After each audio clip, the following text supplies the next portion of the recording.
கேட்கணுமா பட்டாசா சிரிக்கணுமா பட்டாம்பூச்சி நாட்டா கடிக்கணுமா நல்லதெல்லாம் கேட்கணுமா நாச் நாச் பட்டாம்பூச்சி. வணக்கம் பட்டாம்பூச்சி. அடுத்ததான் நம்ம கேட்க போறது சட்ட புத்தகம். சட்ட புத்தகம் அப்படிங்கிற இந்த நிகழ்ச்சியில சட்டம் சம்பந்தமான பல்வேறு செய்திகளை நம்ம தெரிஞ்சுக்க போறோம். இன்னைக்கு நமக்கு சட்டம் சம்பந்தமான செய்திகளை சொல்றதுக்காக ஒரு சிறப்பான ஆளுமை வந்திருக்காங்க. அவங்க வேற யாரும் இல்ல, ஆயிரக்கணக்கான மாணவர்களை வழிதோறும் தினம்தோறும் சந்திக்கின்ற சிறந்த தன்முனை பேச்சாளர், சமூக அவலங்களை புனையும் ஒரு சிறந்த படைப்பாளர், பெண்களுக்கான வழக்குகளை தீவிரமாக முன்னெடுக்கக்கூடிய வழக்கறிஞர், உடுமலைப்பேட்டையில் வசிக்கும் மனதிற்கினிய கவிஞர் திருமதி சத்தியவாணி அவர்கள் இன்னைக்கு நமக்கு சட்டம் பத்தி சொல்றதுக்காக வந்திருக்காங்க. வாங்க, எந்த சட்டத்தை பத்தி அவங்க இன்னைக்கு விளக்க போறாங்க அப்படிங்கறத கேட்கலாம். அன்பு பட்டாம்பூச்சி உறவுகளுக்கு வணக்கம். நான் வழக்கறிஞர் சத்தியவாணி, உடுமலைப்பேட்டையிலிருந்து. இன்னைக்கு சட்ட புத்தகம் பகுதியில நாம பார்க்க இருக்கக்கூடிய தலைப்பு வீடு போக்கியத்துக்கு எடுக்கிறது. வீடு மட்டும்தான், இடத்தை பத்தி நான் சொல்லல. வீடை நம்ம வாடகைக்கு எடுப்போம். வாடகைனா என்ன? மாசம் மாசம் ஒரு தொகை செலுத்தி அந்த வீட்டை நம்ம பயன்படுத்திக்கிறது. எங்க ஊர் சைடு மொத்தமா பணம் கொடுத்து ஒரு வீட்டை பிடிக்கிறது அப்படிங்கிறது போக்கியம் அப்படின்னு சொல்லுவோம். நிறைய ஊர்கள்ல அது ஒத்திக்கு பிடிக்கிறது அப்படின்னு சொல்லுவாங்க, குத்தை கெடுக்கிறது அப்படின்னு சொல்லுவாங்க. உங்க ஊர்ல மொத்தமா பணம் கொடுத்து ஒரு வீட்டை நம்ம பயன்பாட்டுக்கு எடுக்கிறது என்ன பேரோ அதுல இது ஸ்டார்ட் ஆகுது அப்படின்னு வச்சுக்கோங்க. போக்கியத்துக்கு எடுக்கிறது அப்படின்னா ஒரு வீட்டை ஒரு ஏரியாவை பொறுத்து ஒரு 5 லட்சம், 7 லட்சம், 2 லட்சம், 3 லட்சம்னு நம்ம கிட்ட இருக்கக்கூடிய சேமிப்பு கரைஞ்சிடக்கூடாது அப்படின்னு நம்பிக்கையில வீட்டுக்கு மாசம் மாசம் என்னால வாடகை கொடுக்க முடியாது, ஆனா நான் போக்கியத்துக்கு மொத்தமா ஒரு தொகை கொடுத்து அந்த வீட்டை நான் இத்தனை வருஷ காலத்திற்கு பயன்படுத்திக்கிறேன் அப்படின்னு ஒரு உடன்படிக்கை ஏற்படுத்துவாங்க. அதாவது வீட்டுக்கு வாடகை இல்ல, நம்ம கொடுக்கற பணத்துக்கு வட்டி இல்ல அப்படின்னு அந்த போக்கிய உடன்படிக்கை இருக்கு. இப்போ ஒரு வீட்டை நம்ம சிறுக சிறுக சேமிச்சு வச்ச ஒரு மொத்தமான அமௌண்ட் இல்ல, நம்ம ஒரு இடத்துல இருந்து கடன் வாங்கி கொடுக்கக்கூடிய தொகை பத்திரமா இருக்கட்டும், ஒரு சிறு சேமிப்பு போல இருக்கட்டும், பேங்க்ல போட்டு வைக்கிறது போல இருக்கட்டும் அப்படின்னு நினைச்சு நம்ம ஒரு வீட்டுக்கு அந்த உரிமையாளரிடம் கொடுத்துட்டு அந்த வீட்டை நம்ம பயன்பாட்டுக்கு எடுக்கிறோம். இப்படி போக்கியத்துக்கு ஒரு வீட்டை பிடிக்கிற போது நம்ம என்னென்னலாம் பார்க்கணும்? டாக்குமெண்ட்ஸ் கண்டிப்பா செக் பண்ணணும். 11 மாசத்திற்கு மேல எந்த பயன்பாட்டிற்காக நம்ம எடுத்தாலும் இல்ல எந்த விதமான உடன்படிக்கைகளில் ஈடுபட்டாலும் கட்டாயம் அந்த உடன்படிக்கைய அந்தந்த ஊர்ல இருக்கக்கூடிய பத்திர பதிவு அலுவலகத்துல பதிவு பண்ணணும். 11 மாசம் அப்படின்னா பதிவு பண்ணாத ஒரு உடன்படிக்கைய நோட்டரி வழக்கறிஞர் முன்பு ஏற்படுத்திக்கலாம். கட்டாய பதிவு அப்படிங்கறது இப்போ நார்மலாவே சட்டம் ஆயிடுச்சு. ஆனாலும் கூட நம்மள நிறைய பேர் பத்திரங்களை சரியா பதிவு பண்றது கிடையாது. இந்த போக்கியத்தை பொறுத்த வரைக்கும் 11 மாசத்துக்கு மேலதான் கட்டாயம் நம்ம பயன்படுத்த போறோம். அந்த பத்திரத்தை பத்திரப்பதிவு அலுவலகத்துல பதிவு செய்யணும். இதுல ஒரு பிரச்சனை என்ன அப்படின்னா, நிறைய மனிதர்கள் புது வீடா இருந்தா சூப்பரா இருக்கும், பயன்படுத்துறதுக்கு செமையா இருக்கும் அப்படின்னு சொல்லிட்டு புதிதாக கட்டி இருக்கக்கூடிய அல்லது புதிதாக வாங்கி இருக்கக்கூடிய உரிமையாளர்களிடம் பணம் கொடுத்துட்டு போக்கியத்துக்கு போறோம். என்ன பிரச்சனை வருது அப்படின்னா, அந்த வீட்டை உரிமையாளர்கள் வங்கியில கடன் வச்சு வங்கியில அடமானத்துக்கு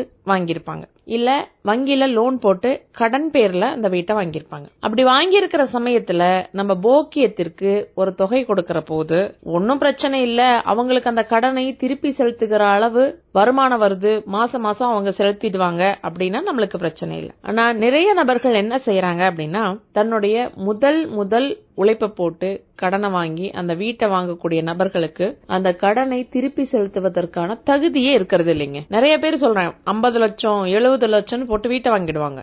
மாசத்திற்கு குறைந்தபட்சம் 50,000 வரைக்கும் அவங்க லோனை ரீபேமெண்ட் பண்ணணும். அவ்வளவு ஏன், ஒரு 15 லட்சம் ரூபாய் கடன் வாங்கியிருந்தா கூட மாசம் 15,000 ரூபாய் அவங்க அந்த கடனை திருப்பி செலுத்தணும். டியூல தவணை தொகையா செலுத்தணும். நிறைய பேர் கடன் வாங்கின ஒரு சில மாதங்கள் மட்டுமே கடனை கட்டுறாங்களே தவிர அதற்கப்புறம் கடனை கட்டுறது கிடையாது. ஒரு வீடு வங்கி கடனின் பேரில் வாங்கப்பட்டிருந்தால் அந்த வீட்டிற்கு நீங்க போக்கியத்திற்கு உங்களுடைய சேமிப்பு பணத்தை கொடுக்கறீங்கன்னா அது பாதுகாப்பானதா அப்படிங்கறத முதல்ல உறுதி பண்ணிக்கணும். அதாவது அந்த வீடு முதல்ல வங்கி கடன்ல இருக்குதா அப்படின்னு கேட்டு தெரிஞ்சுக்கோங்க. வங்கி கடன்ல இருந்தா வாடகைக்கு அந்த வீட்டுக்கு போறதுதான் உங்களுக்கு சேஃப்டியை தவிர அந்த வீட்டை போக்கியத்திற்கு எடுக்கிறது நமக்கு சேஃப்டி கிடையாது. ஏன் அப்படின்னா, ஒருவேளை உரிமையாளர் கடனை திருப்பி செலுத்த தவறினால் வங்கி முதல்ல எதை கைப்பற்றும் அப்படின்னா அந்த வீட்டை தான் கைப்பற்றும். ரெண்டாவது, அந்த நபர் நிறைய கடனாளிகளா இருக்கிற பட்சத்துல வீட்டுக்கு போக்கியத்துக்கு வைக்கிறேன், எனக்கு கடனை திருப்பி செலுத்துறதுக்கான தொகை தேவைப்படுதுன்னா தயவு செஞ்சு போக்கியத்துக்கு எடுக்காதீங்க. நம்ம கொடுக்கற கடனை வச்சு போக்கிய தொகையை வச்சு அவங்க கடனை அடைச்சிட்டு போயிடுவாங்க.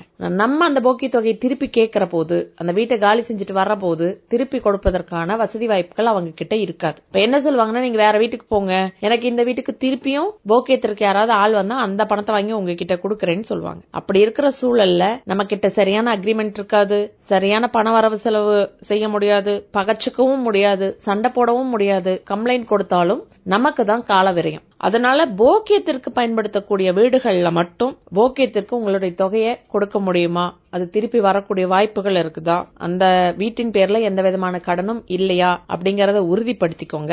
அதை விட எக்ஸ்ட்ரா சொல்லணும் அப்படின்னா, முன்னாடி அந்த வீட்டை யாராவது காலி பண்ணிட்டு போயிருந்தா அவங்க அக்கம் பக்கத்துல கேட்டு அவங்களுக்கும் இந்த வீட்டு ஓனருக்கும் சரியான ரிலேஷன்ஷிப் இருந்ததா, ஏன் காலி பண்ணாங்க அப்படிங்கறதையும் கேட்டு தெரிஞ்சுக்கோங்க.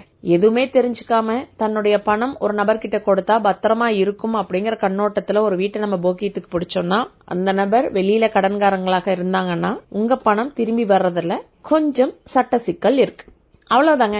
இன்னைக்கு இந்த டாபிக்கை இங்க நம்ம க்ளோஸ் பண்றோம். மீண்டும் வேறொரு தலைப்புல உங்களை சந்திக்கிறேன். அது வரைக்கும் நன்றி. நேயர்களே, நீங்கள் இதுவரை கேட்டது சட்ட புத்தகம். இந்த நிகழ்ச்சியை உங்களுக்கு வழங்கியவர் உடுமலைப்பேட்டையைச் சேர்ந்த கவிஞர் வழக்கறிஞர் டாக்டர் சத்யவாணி அவர்கள். தொடர்ந்து இணைந்திருங்கள். மீண்டும் சந்திக்கலாம். நன்றி, வணக்கம். இது ஒரு பட்டாம்பூச்சி எஃப்எம் தயாரிப்பு.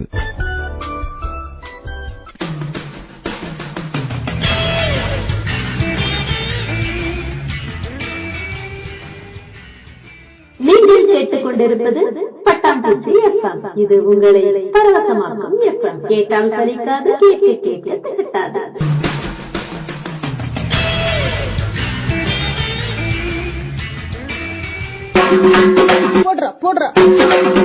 வணக்கம் மக்களே, இன்னைக்கு நம்ம பட்டாம்பூச்சி எஃப்எம்ல கலக்கலா ஒரு புத்தக அறிமுகம். வாங்க வாங்க, வந்துட்டே இருங்க.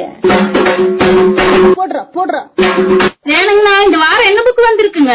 அம்னே, கவிஞர் கோவை ஆனந்தனோட வேர்களின் உயிர்ங்கிற ஒரு கவிதை புக் வந்திருக்குது. அண்ணே, நல்லா இருக்குது. அதைத்தான் புரட்டிட்டு இருக்கிறேன். ஓ, வேர்களின் உயிர் நல்லா இருக்குங்களே. ஆமா கண்டோ. அப்புறம் இன்னொரு செய்தி சொல்றேன் கேளு. இந்த கவிஞர் கோவை ஆனந்தனுக்கு சிங்கப்பூர்ல இருந்து அழகர்சாமி அறக்கட்டளைன்னு ஒரு அமைப்பு ஒண்ணு சிறந்த இளம் கவிஞருக்கான விருது அறிவிச்சிருக்குது கண்ணோ. அப்படிங்களா? அப்ப ரொம்ப சிறப்பு தான். அப்ப நானே இந்த புத்தகத்தை படிச்சு போடுறேன். அவங்க நம்பர் இருந்தா சொல்லுங்க. சொல்றேன், குறிச்சுக்கோ.